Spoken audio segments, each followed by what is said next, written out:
Brian Scalabrine accidentally give us the blueprint to what the Celtics are trying to trade for Ivica Zubac. Listen to this. That's a real conversation. You guys talk about trades all the time and do random things. This is actually a real trade. And we would love to know your guys' opinion. What would you give up for him? That's the real thing that's going on. I'm not going to name names. Obviously, we know it's every assignment, but one of the dynamic wings. Sam Hauser. The problem with that is the Clippers are really up against the money a little bit. And then how many picks will we give up to be championship level this year? During our cap year? Would you feel comfortable with 2 picks? No. I would, because Jason Tatum's coming back. I don't need 2 more young guys. I'm good. They draft so well that we got 3 guys that aren't going to be able to get enough minutes moving forward. You need big humans. That to me sounds like Scal knows something more than the rest of us, which I wouldn't put it past him. At the end of the day, he's a former Celtics player, works for NBC. He's around the team a lot. I'm assuming he's been having conversations with people. He seems very interested in how the Celtics can improve. What the notable point of that discussion was the wing part, right? I mean, he pretty much shut down the idea that it'd be Simons and Hauser. And that makes sense because the money just gets too high, and then trying to make everything work starts to become difficult. It would already be tough enough trying to land Ivica Zubac anyway, just because the money doesn't match up with Simons and Zubac. There's like a 9 million disparity between what Simons is earning compared to what Zubac is earning. So you've already got to try and fill that 9 mil. But it definitely feels like Scal knows something. The fact that he was like, this is a real trade, this is actually something that could happen. The Celtics were reported to have interest in Zubac by Michael Scotto earlier this week. We actually did a video on this yesterday, if anybody wants to go back and watch that, where we gave our thoughts on why Zubac should be the right guy for the team. But right now, it's more along the lines of, there's actually a blueprint right now from what Scal's saying is it's Simons, a wing, and 2 firsts. And in the comment section yesterday, I know a bunch of people were against the idea of A, even trading for Zubac to begin with, and B, more importantly, giving away 2 first-round picks to do so. My name's Adam Taylor. I've been covering the Celtics for around about 10 years. You can find me over at Nesson. You can find me at USA Today. A previous work over at Celtics blog. I still pop in there from time to time. And of course, the Celtics Chronicle newsletter. Links in the description. Make sure to sign up. I'm joined by my homie, compadre, co-host in crime. Hey, what's Mr. going Billy on? I Calabrese. do What's think it's poppin', important to note that, even though the Celtics don't leak, I don't think Scal's info is from the Celtics. The president of basketball operations for the Clippers is Lawrence Frank. Scal played for Lawrence Frank. Scal has all the LA kind of intel. I mean, we have a former coach in Laranaga over there. We have a lot of people that Scal talks to regularly. So this is not just smoke, there's fire. It's like a 5-alarm fire. There has definitely been talks about what a package would look like to get Zubac to the Celtics. Just that as well. My mind went straight to Van Gundy, who was with the Celtics as a consultant. Yeah, during it was the championship season. You got a ring. Was it last season? He was a consultant then. So when you look at it from that standpoint, my first thought was, is Scal talking to Van Gundy? It could be Lawrence Frank. It could be Larinaga. It could be a one of multiple guys. And it's a good point to say that it might not. This noise might be coming from the Clippers, but I don't know whether Scal slipped up and he said some stuff that maybe he wasn't meant to say. Maybe he was just very passionate. He seemed very passionate in the discussion that, hey, this is an actual trade that could happen. The Celtics are genuinely interested in bringing this dude in, and they've put together a package that they feel is competitive. The sticking point for a lot of fans yesterday in the comment section, as I mentioned, was the 2 first-round picks. So I want to start there.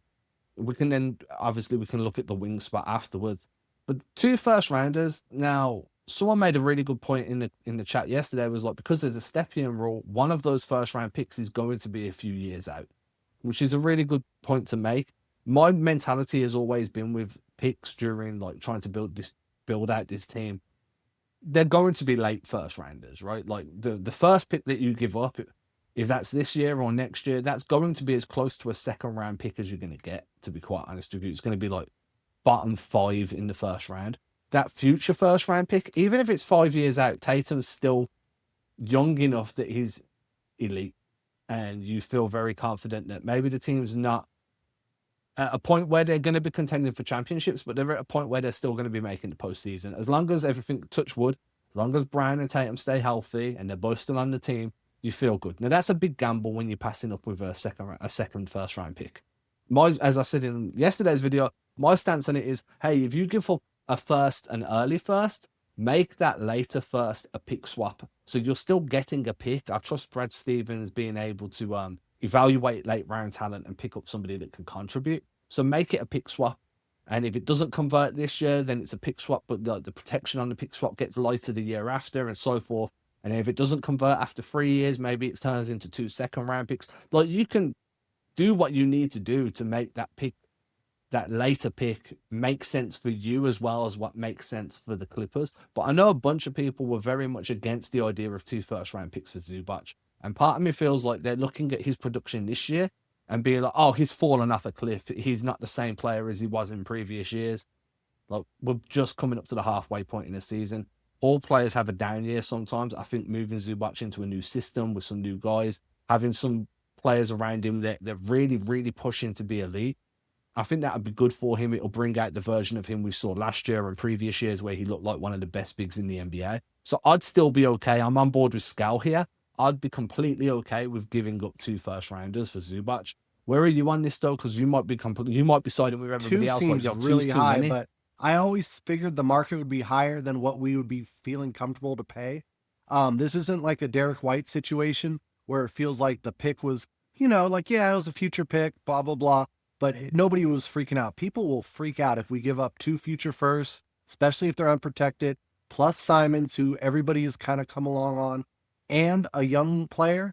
And to me, when they say young player, I think it's between 2 guys. It's between Walsh and Baylor, because I don't think Ugo can be in this discussion. If it is, like, just hang up the phone now, because that's where my line would be drawn. But if it's Walsh or Baylor, like, it's a lot we're giving up. Baylor, I know everybody kind of goes back and forth on, but Walsh has really made a leap this year. How would you feel if it was like Minot, who's an expiring Oh, yeah, contract that's fine. anywhere? I don't think, but I just don't see that it would be him. It's going to be one of the young guys that are tapped in for like multiple years, Yeah, I see that too. The only reason I asked is because he might have fallen out the rotation recently, but I feel like there's a world where the Clippers would be like, yeah, we like this guy, we like the athleticism he brings. We're gonna re-sign him in the summer as long as he's like showing the signs that he'd be willing to re-sign. And who doesn't want to live in LA anyway? Like, especially as an NBA player with that salary, if you've got money coming in, then LA is probably one of the places to be. So my stance on it was, hey, it might be minor. I thought Jordan Walsh as well. I'm with you. I think if Hugo's in the conversation, and you do not get 2 first round picks plus Hugo Gonzalez, Hugo. I'm just gonna, you don't get both of those things along with Simons. That to me then is bordering into the territory of ludicrous. But the Clippers are in a stronger position now than they were in the start of the season, where they've kind of worked through their rough patch. They're emerging as like a genuine force in the West again. They're winning a considerable amount of games. They're playing well. They're not at a position now where you're like, hey, you need to blow it up. They're in a position where it's like, hey, it's a slow start, but you're rounding into top form at the right time. You're starting to build some momentum. They probably have a little bit more reason not to pull the trigger on a Zubac trade now than what they would have earlier in the year. And that means the price goes up.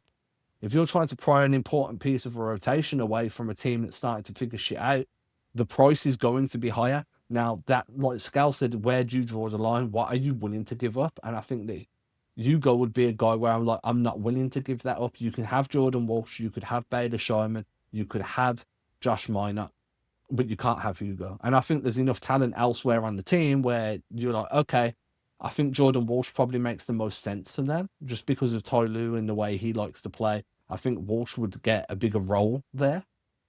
So I think that for me, Simons, Walsh, a first round pick either this year or next, and then a pick swap down the line with some protections. And if it doesn't convert, then it starts to snowball. That would be kind of like the upper tier of what I'd be. Yeah, and then we also got to talk about, because these are apron teams, so obviously we're not in the second apron anymore, but we still got to make the money match because we're right on that first apron. Same with the Clippers. They have to add another player. Are we going to take that player everybody likes to put Derrick Jones Jr. in the trade because it gets the money close, but it's actually not enough. You're still about 500, 600,000 short. So you kind of really need two guys. So I don't know if you do like some kind of combination of Batum and Dunn, or like Chris Paul's corpse or Beal's corpse. Like there's other guys you still have to add in. And then now we're talking about adding a third team in to take some of these salaries. And what are we going to give them? Do you dump a Boucher off to the team like that? Is that where Xavier Tillman can end up on a third party? Like there's so many questions that make this complicated. I wish it was easy as, all right, you know what? We'll give up Walsh. We'll give up the picks. We'll give up Simons. Give us Zoo. The NBA just doesn't let you make trades like that anymore. I wish it did. Then is any team that you're essentially saying, hey, will you help us by taking some salary? You need to sweeten the deal. So then there's more draft picks being added to the equation, or another young guy that's being added in that, you kind of like, oh, dang, now we're giving up even more. Now it's 2 first-round picks, Simons and Walsh, under this kind of scenario that we're using, along with a Chris Boucher, with a Josh Minot sweetener and 2 future seconds. And it's like, dude, this deal's becoming very expensive very quickly. Now, I will say, and I mentioned this yesterday, Zubac is 28. He's coming into the best years of his career right now. He's under cost control for the next 3 years at quite a reasonable deal, I think, around that 18 million mark. And then, even when you come to put him on a new deal, he's only going to be in his, like, turning 30, 31 at a push. So he's still young enough that you get this contract and another contract out of him. I think that Scal said it in a good way. The team has enough young dudes. You don't really need to be drafting any more young dudes. If you're building around Tatum, Brown, Derek White, Peyton Pritchard, you drop Zubac in there and you should be good. So I understand it, but the problem with adding a third team in is you do need to sweeten the pot, and the Clippers aren't going to be the team sweetening the deal, because the Clippers will be giving up a Derrick Jones Jr. or they'll be giving up a whoever, like insert player here. But they're not going to want to attach picks. And they're not the picks anyway. So it's going to fall on. But yeah, dude. I mean, they were Oklahoma this year's first round pick. But they're not even going to want to attach seconds. It's all going to fall on Brad to kind of sweeten that deal from both sides with some young guys and maybe a future pick or two. And it's just the price starts stacking up there. The only downside I've got, the only pushback I've got is I do not envision a big man better than Zubac becoming available on the trade market anytime soon. Now, people are pointing to Nick Claxton. I could see that. Is he better than Zubac? That's the question you have to ask. Is Nick Claxton a better big man? Now, I understand they're different roles. Zubac is more of a drop defender, rim protecting, screen setting role man, whereas Claxton's definitely more of a rim runner. But is Claxton a better player than Zubac? Because if the answer's no, then Zubac is still the best big you're probably going to get in the next 4 to 5 years. And that to me is, if that player becomes available and you're not going to get much better than that unless you draft like a unicorn, then dude, to me, you have to find I a way think of Zubac making that is deal far work. and away better than the Claxtons, the Jared Allens, even the Miles Turners of the world. I think it's a completely different thing to get a defensive anchor, NBA all-defensive guy that was a borderline all-NBA guy recently. So, like, throw this year aside, because, like, the Clippers, I mean, that's a dysfunctional franchise. This is the year from hell from them. They're under investigation by the league. There's a lot of things going on. They added so many new players. They lost arguably their best player over the summer. I mean, look how good Powell is in Miami. Like, that, judging Zubac by these 3 months is really selling him short. Yeah, I'm completely with you. And I also, just to push back on some of the comments, I saw a couple of the comments were like, well, he's not going to move the needle against the Wembys and the Chets of the world. And I'm like, well, dude, if you're, it's always been like when people are like, oh, well, can he guard LeBron? Like, if we're judging a player based on how he's going to handle like the elite of the elite of the elite, and Wemby's not there yet, but he's going to be. And Wemby's size and like unique skill for that size makes him a tough cover. If we're judging a player by how they can do against that level of dude, then what are we doing? Because no one's ever going to live up to that. And level. honestly, after what we saw yesterday from Kada, I think we have to start really looking at the upgrade, because, yeah, he had 20 rebounds. He was also the worst player on the team in plus minus, and he got played off the floor against Denver without Jokic. So if Jokic was there, how much worse would it have been for him? Like, We really got to start looking at this position as a position of need. Yeah, I've always been a big believer. I say always.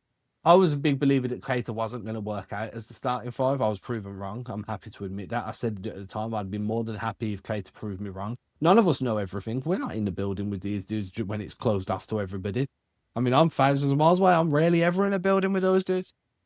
But what I'm getting at is he proved everybody wrong. Now he's a starter. I still very much like vehemently believe that this dude is a second string big man. And I think he's a high level big off the bench. But what the Celtics really need right now, as you said, is an upgrade at the five. And Zubac is that guy. If he's available, he is that guy.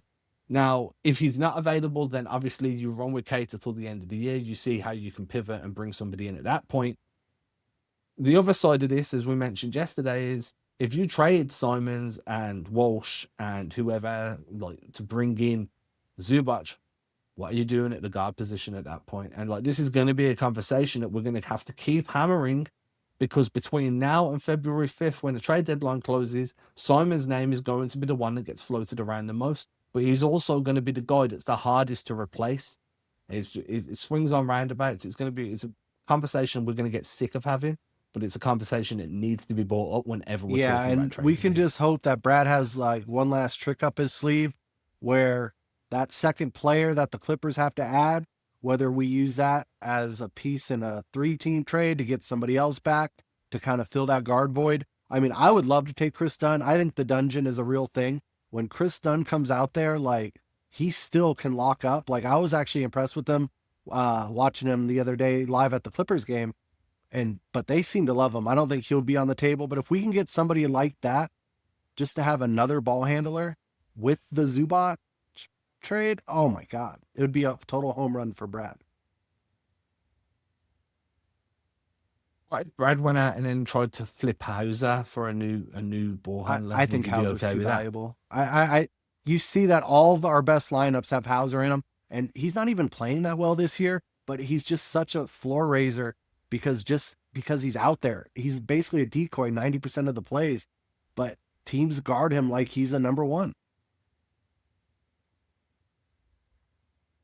Because that catch and shoot shot is legit. The only reason I ask is because, in my opinion, that's the most viable route to replacing Simons if he's traded. If you trade Simons and you don't get a guard in return, the most viable pathway to getting decent guard production off the bench for the rest of the season is by trading Sam Hauser. I don't understand how there's another option available to you unless you're going into the free agency market, as we mentioned yesterday, that's just not good enough. The guys there are just not at a point where you're like, hey, we can plug and play you on a team that's trying to win a championship this year. So it would have to be another trade, and Sam Hauser's salary is the only one realistically that's going to be able to get you anyone capable of doing what you totally need them agree. to do. That kind of brings us to this part now, right? Would you do this deal? Let's just put it out there full on. We spoke about the picks. We spoke about the wing. Now it's just, I pick up the phone, I'm Brad Stevens. You pick up the phone, you're Lawrence Frank. I'm like, hey, Lawrence, I'm going to give you Anthony Simons, Jordan Walsh, 2 first-round picks. One's a straight-up pick. One's a future pick swap. I'm also going to rope in, let's say, the Chicago Bulls. I'm going to send them X, Y, and Z. You're going to give them X, Y, and Z. They're going to take a couple of draft picks off us. Player X is going to you to make the money work. Are you saying yes? If that was you, if you were the Clippers, I think so. I think that's going to be the best offer that they're going to get. I do think that teams are going to be aggressive. I'm looking at like Atlanta, who has a lot of expiring contracts right now, but I think they're going to go a little more big fish hunting, try to get like the ADs of the world. But if they fail on that, guess who they're going to call next? They're going to start calling about the Zubac type players, or maybe they go the other way and go Claxton or Jared Allen or whatever. But the bigs are going to go fast in this trade deadline. Like that's the commodity right now. And we got to strike first, I think. And if you're the Celtics have to do it. I think that they've basically put their eggs in this basket that Tatum's coming back. Whether we agree with that or not, the team is good enough to compete in the East. Maybe not win the whole thing, but I think they want to make the finals. I'm with you. If I'm the Celtics, I make this deal. If I'm the Clippers and the package coming in makes sense for me, it adds a few draft picks because let's face it, they're a geriatric team right now. They need young blood being injected into this team at some point soon. I have a look. I figure I decide whether or not it's going to be worth it, but I think ultimately they say yes. What I want to bring up just before we get out of here, you just mentioned Anthony Davis, right? I don't know if you've seen this yet, but on Run It Back earlier today from FanDuel TV, Isaiah Thomas, Pistons bad boys Isaiah Thomas, suggested that the Celtics should take a look at Anthony Wow. Davis. I mean, that is, Did yeah. you see that? Because I disagree I'm completely, already out just wholeheartedly. I'm out. because, I mean, we've had such a rocky history with him and his father talking about the city and all that, which is kind of funny in retrospect. But no, I just can't do the injuries. Like, we went through this with KP. But I want to read it out to you. I'm going to read it out to you completely. Just his little section, right? I think there are teams in the East that if they make a trade for AD, I think they become the favorite. And then obviously it means in the East. One of them I'm going to throw out here is probably not being talked about as much, but if Boston trades for Anthony Davis, the way Boston is playing right now, and with Jaylen Brown, I mean, Boston right now has a chance to elevate that, to a championship level again if they pull off a trade for Davis. Now, if Davis is healthy, I could argue that Yeah. Thomas is right. You plug a healthy, in rhythm Anthony Davis onto this team with Cater at the 5, Davis at the 4, because Davis prefers to play next to a rim protecting big. Yeah, I think, this team could go somewhere. I don't trust Anthony Davis to be healthy. The dude's played, I think, what was it? It was something stupid. I looked at it the other day, actually, out of curiosity. I want to pull it up now just so we can get the correct number. As of right now, the dude has played 28 games, total 28 games since being traded to the Dallas Mavericks in February last year. It was around February. It was February last year. So 28 games in a 12-month span. And you're telling the Celtics to go and trade for this guy to win a championship. Talent-wise, I get it. Health-wise, I'm sorry, no. 28 games in a season, in a 12-month span since moving to Dallas. And you think that's somebody the Celtics should go and get? Bearing in mind, Davis is on. I've got his contract details up as well. Oh, I had them up. I've got rid of them. But it scales, right? It's on $52 million this year. In 2 more years, it's going to be around that 61, 63 million mark. It's just going up and up and up. And his availability, it's like as his cost goes up, his availability goes down. It's like a sliding scale. I'm a complete no. I'm out. Do not want to talk about it any further than just this conversation right now. But as you just mentioned, if a team misses out on Zubac, they're going to look at AD. If a team misses out on AD, they're going to look at Zubac. It's kind of like hand in hand. And then you've got the whole Claxton of everything. If a team's trying to get Claxton and they can and they don't, then they're going to look at AD and Zubac. Or if a team gets Claxton, other teams are going to start looking elsewhere too. So I think another good reason for Boston to pay a little bit of a premium for Zubac is to get that deal over the line now and avoid a potential bidding war as we get closer that's to why the I trade think deadline. acting first would actually be the best thing they can do, because I don't think people realize, out of all these bigs available, Zubac's got the best contract. You're not gonna be in cap hell with with an AD. I mean, even Claxton ain't cheap, man. I love that Zubac deal, and that's somebody that you can really put on the same timeline as Tatum and Brown. He fits right there in white. That's your 4 right there. That's a 4 you can go to war with. That 4, if healthy, is Eastern Conference Finals or bust every year. That's your floor.